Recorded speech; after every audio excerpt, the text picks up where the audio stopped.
Hi everyone, welcome to my channel. My name is Lily.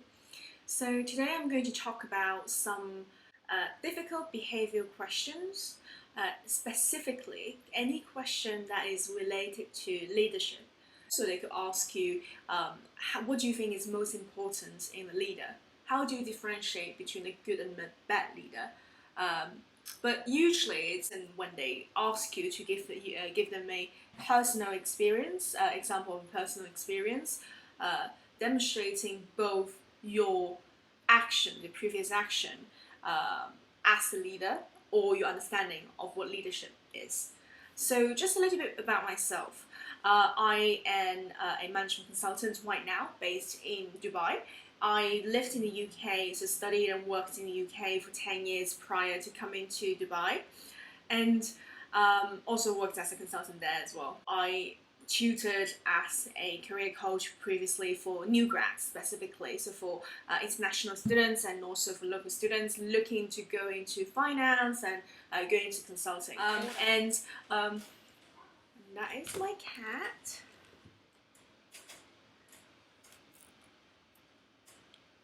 Trying to climb up. Anyways, so during my coaching career, I think the one behavioral question that most often got misunderstood by the candidates, like both in terms of when they prepare for that example and also in terms of when they actually, the way they understand what the question is really about. This particular question about leadership is one of the most difficult ones to answer. The reason for that is I guess the bias or the first thing you think about when discussing leadership is about going into a high position. That's the impression you get, right? So what do you do as someone who is in a higher position than your fellow classmates, than your fellow colleagues? So, that is what the name suggests, but that is absolutely not what the question is really about. So, a lot of my students previously try to answer the question from starting with giving an example of their student union position, of their student student society positions, and then say actually these are examples of where they've done great, and they managed to get the vote for being in those positions in universities, and therefore that somehow demonstrated they have leadership, and that is completely wrong. The reason for that is leadership. Just to start with the understanding of what a great leader is.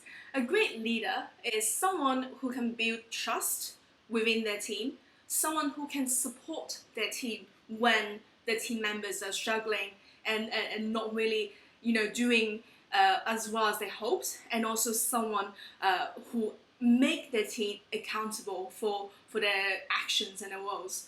So what I mean by that is a leader is someone who has this ability and wants to have this ability to guide the development of a team, a company, or any kind of society positions, any kind of group that requires a organized effort to become better and better, right? So the first and foremost important understanding of what great leadership is that whether you can become someone or whether you can demonstrate, you have experience to demonstrate that you've supported your members, you lifted your team, and that is the key word, lifting your team to achieve success as a team. So here I'm going to give you some warm examples, so something to avoid when talking about your leadership experience. I already mentioned, don't start with your position. Definitely mention it at some point during the conversation, but you always want to start with your understanding of what great leadership is, and then an example of how you demonstrated that leadership. So going back to the one examples, I already discussed, don't just talk about how you get to that position, so how you manage to get a vote that is required, how you get, for example, your teacher's trust, all those kind of things. The very first mistake is to confuse your position in a way with leadership. Like, you don't really get the chance to demonstrate your leadership and build your leadership skills until you are, in a position of responsibility. That is a given, right? But being in that position itself does not tell other people that you have that skill set. And also, a lot of my students, or even my friends back in the day, they like to use examples of volunteering, camping, some very exciting, experience, and also experience related to creating a side project during university, even building a company. All those kind of very exciting and interesting experience. They like to use that for their leadership experience question. So the reason for that is they thought by being able to contribute to a project, a team, no matter what kind of team it is a good demonstration of your leadership skills. So in a way, yes, it is true that you can only demonstrate your leadership skill when you have the opportunity to contribute to your team, your people. But you don't want to sound as if you're bragging, right? You really want to give a concrete example of how you lifted your team and build trust. So here I'm going to talk about the right things you should say, the right kind of examples you should be using when building your story and building your interview.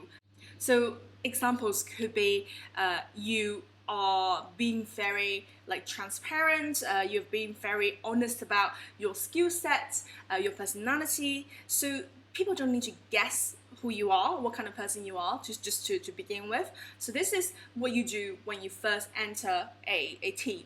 And then you can move on saying, for example, later in the team, when everyone are working towards the same goal, right? So whether that is building a project or maybe preparing for a student event, you now can talk about how you make sure that everyone can trust you. So you're not that kind of person who is trying to make other people look bad. You're actually someone who really wants everyone to be successful. And it's not just about trust between other people and yourself, it's also about trust within a group, right? So for example, you actively organize social events where people get to know each other outside of this student setting. So I'm talking about examples that everyone would have done. So for example, I'm sure if you're a leader in your student union or society, you would have organized some kind of social events. But my point is, you need to make sure you position it as examples, concrete examples where you think helps you to build trust within the team, because it's useless to just throw out examples of how you made friends with people. You want to make sure that you understand, this is actually a process of making the team a very comfortable and trustful place to be, so people are happy to come back to you and come to you for advice and come back to this team in future. And then the second point I talked about is, how do you lift other team members, or examples of you lifting your team members and helping them, supporting them when they're in need.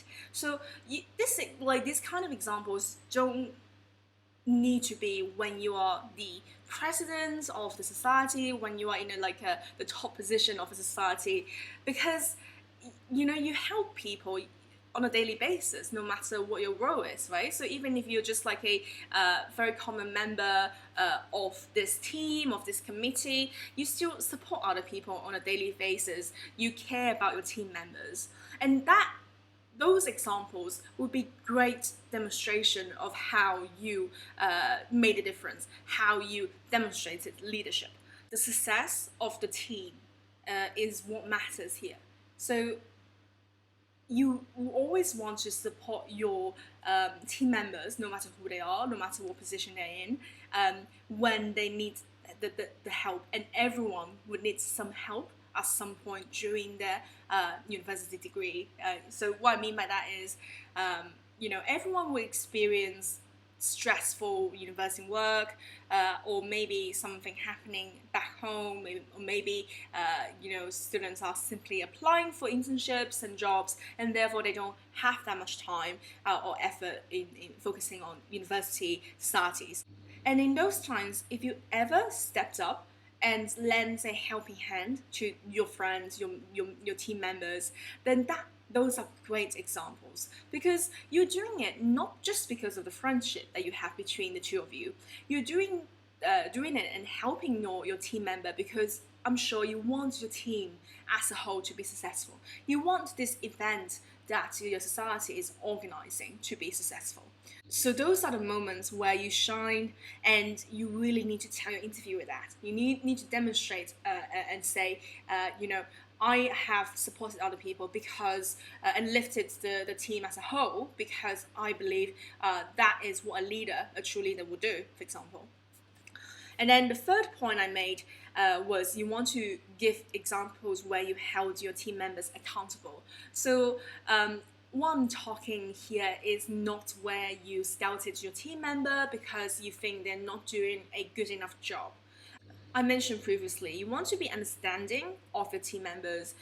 Everyone would experience some period of difficulty during the university time, right? So during those times, it's just natural. If something like the society on the side slips a little bit, like work on that side slips, because to be completely honest, that is not the most important thing in the world, right? You want to be successful as a team, as a society, but there are a lot more important things, like for example your education, your studies. So in those times, do not scout your team members. You make them admit, okay, the progress they're making is maybe off schedule. Therefore, make them admit that they need help, right? You should think about examples where you said, how are you doing right now? What's the progress of this part of the work stream? And how can I help, right? How can the team help you to make sure that we deliver at the end of this month, right? So you think about examples where you somehow reminded them that this is their responsibility, but at the same time you do it in a constructive way, telling them that actually you do have support here. You do have support from your team here. Therefore, if you think that you cannot achieve this target, tell us and we will help you. So it's very, very important in a project or in any team that people are responsible for the task that they're meant to deliver. So as a leader of this team, no matter what your position is, so you could be a leader as a common team member, you could be a leader as I don't know, like a committee member that has nothing to do with the general management of like an event, for example. It doesn't matter what your role is in the team, as long as you demonstrate it, you give an example of making the whole team accountable for what they've committed to do. So it's basically just making sure everyone is organized, making sure that everyone is honest about their progress. So as a whole, as a team, you succeed. So this is all I got today for you. And please do subscribe to my channel, and I do want to make more videos talking about like career advice, talking about interview prep, talking about my personal experience as an international student in the UK, going to finding a job in the UK and now moving to Dubai. So I do feel there's a lot of interesting stories I can share, so please do subscribe if you like this video. Thank you.